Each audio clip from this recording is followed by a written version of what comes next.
Good morning, everyone. Good morning. It is about 5:08 a.m. Central Time here in Kansas City. We are up, we are ready, and we are going to hit the road. So we got about 8.5 hours again today, maybe a little bit less than yesterday. But we do have a time change coming here when we get toward the western side of Kansas. We will be entering Mountain Time. So we get an hour back, and I'm excited for some of the cool things we're going to get into today as we trek through Kansas and over into the Rocky Mountains of Colorado. So stay tuned. We have a lot of fun stuff coming up today.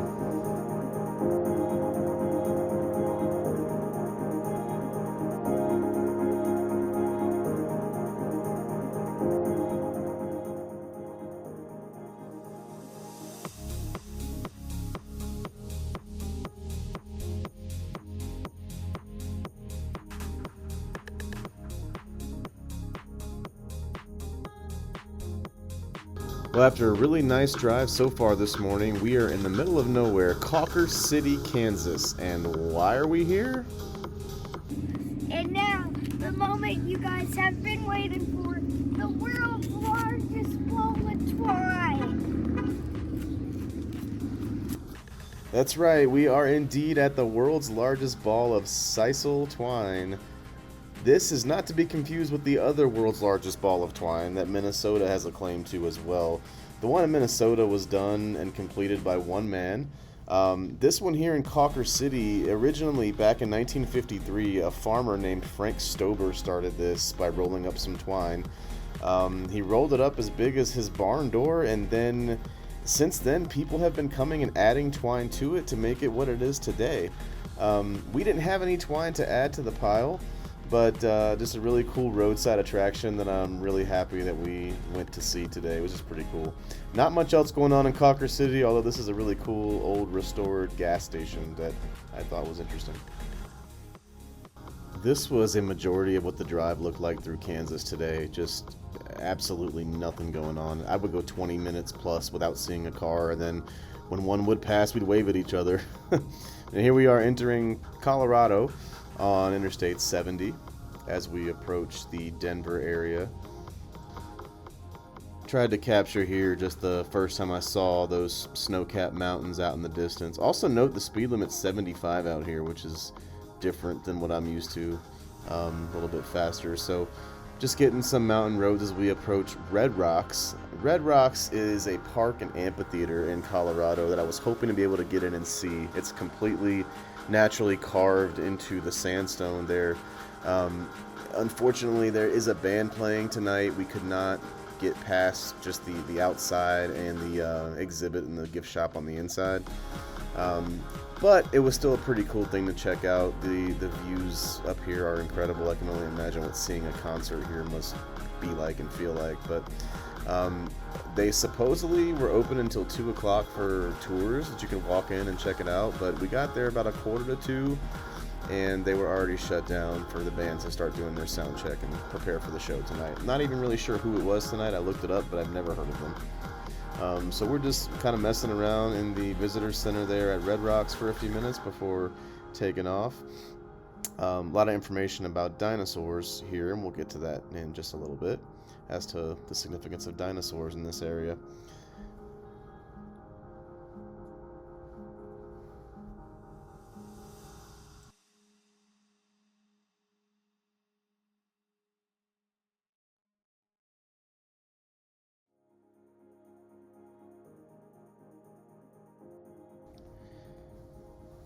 Alright, welcome to Dinosaur Ridge.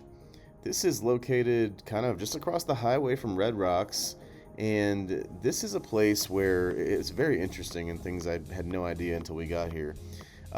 This site has existed since 1877, actually, when a man named Othniel Charles Marsh discovered the first fossil of a Stegosaurus in the world right here in Morrison, Colorado.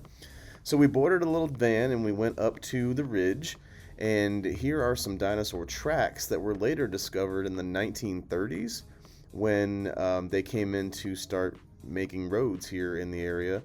They made some dynamite go off, and this is what was underneath. So they uncovered all these tracks and prints from dinosaurs. There's even velociraptor prints and iguanodons and all kinds of dinosaurs. that I don't remember from the tour, but they threw out a bunch of names of different prints and fossils that were found in this area. These are called bulges. So if you can see the mountain kind of bulging out a little bit, those are where very large dinosaurs left their footprints in the form of these bulges.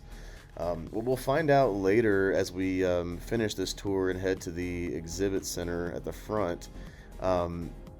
Colorado, or this particular area back in the Cretaceous era, was completely underwater. So the dinosaurs were roaming this area when it was a beach, and there was a sea that essentially separated the United States, what is now the United States of America, into two pieces. It ran all the way from the Arctic Ocean down to the Gulf of Mexico. There'll be a map here in a second that I pan to. You'll be able to see what I'm talking about there, as well as this little drawing of the beach. You'll see some crocodiles on a beach here. So the area where we went today, this Dinosaur Ridge, used to look like that back in this early Cretaceous era. There's the map I was referring to, so you can see that sea that was there, and they're pointing to where we are there in Morrison. Morrison, by the way, is just about 20 to 25 minutes outside of Denver. So, and you can kind of see in that picture that we just saw the way that the prints were made by these dinosaurs being, roaming around on this shore back in the day. And then this is what it ended up looking like in the later Jurassic era. So now we have land and mountains and the things we see today. And then, of course, Vin had to go and jump into the fossil dig, air quote, fossil dig. Pulled out a shark tooth, so we got to take that home. I'm not sure if we were supposed to take that home, but we did. Okay, and moving right along, we are staying tonight at the Doubletree by Hilton in the East Denver area off of Quebec Street.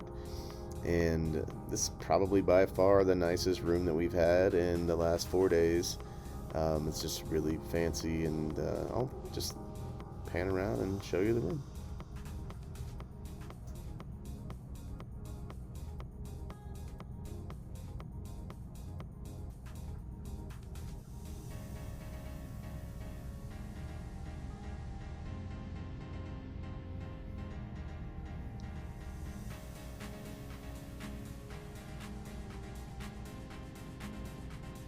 Well, of course, we had to go down to the pool area. There's an indoor pool that was open and not as cold as yesterday's pool. The hot tub, unfortunately, was outside, and we got hit with a thunderstorm, so it was closed. But I was able to enjoy the pool. So for dinner tonight, we ended up at Oblio's Pizzeria in the Park Hill neighborhood. Vin got his classic cheese and bacon kid-sized pizza. He devoured it, said it was delicious. I got a calzone. Sorry for the way that this looks. I did something wrong here. The calzone was about two sizes too big. Vin was stuffed after eating his pizza. I made it through about half the calzone, and I struggled just to get half done, but I did it. Well, as you can see, we had a really fun day. A good drive. Got into some really cool tourist stuff over here in the Denver area. It'll continue tomorrow as we go from Denver over to Salt Lake City with a pit stop at Arches National Park on the way. I'm very, very excited to go and see this national park tomorrow. We do not have to get up as early. We can get out of here at about 8 o'clock and be fine for tomorrow. So we're going to sleep and wake up and have some breakfast and then hit the road. So we will see you guys tomorrow. Anything to say, Vin? No. Oh, wait. Yes. Well, make sure we see you on our next day to Utah. See you later, guys.